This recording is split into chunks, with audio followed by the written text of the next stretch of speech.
વાલેકુમ અસ્સલામ વરહમતુલ્લાહિ વબરકાતુહુ. કેમ છો ફારૂકભાઈ? અલ્લાહનો શુકર છે. ક્યાં રહેવાનું તમારે? ભાવનગર, ગુજરાત. માશાઅલ્લાહ.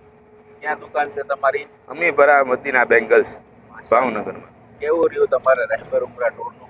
અલ્હમ્દુલિલ્લાહ, અલ્લાહનો શુકર, ઘણી મજા આવી અલ્હમ્દુલિલ્લાહ. અને બહેતરીનમાં બહેતરીન ઇંતજામ હતો બધો, રૂમથી લઈને જમવાથી લઈ અને અલ્હમ્દુલિલ્લાહ ઉમરાથી લઈને બધી જગ્યાએ અલ્હમ્દુલિલ્લાહ ગાઈડીસમાં બધી જગ્યાએ અલ્હમ્દુલિલ્લાહ મજા આવી. અને એક ફેરી તમે વિઝિટ લેશો, એક ફેરી આવશો તો તમને ધ્યાન પડશે કે એવી સર્વિસ. આમાં કાંઈ એડ કરવાની જરૂર ખરી? નહીં, અલ્હમ્દુલિલ્લાહ એડવાન્સ છે અલ્હમ્દુલિલ્લાહ. બરાબર. આમાં કાંઈ ભૂલ છે જ્યારતમાં? નહીં, અલ્હમ્દુલિલ્લાહ જિયારતમાં ગાઈડ સાથે અલ્હમ્દુલિલ્લાહ જ્યારતે કરાવે છે અને બાપુ ખુદે ગાઈડ બને છે. 2 ગાઈડ હોય છે. જઝાકલ્લાહ. અલ્લાહ તાલા તમને આ વર્ષે હજ કરાવે. અલ્લાહુમ્મા આમીન.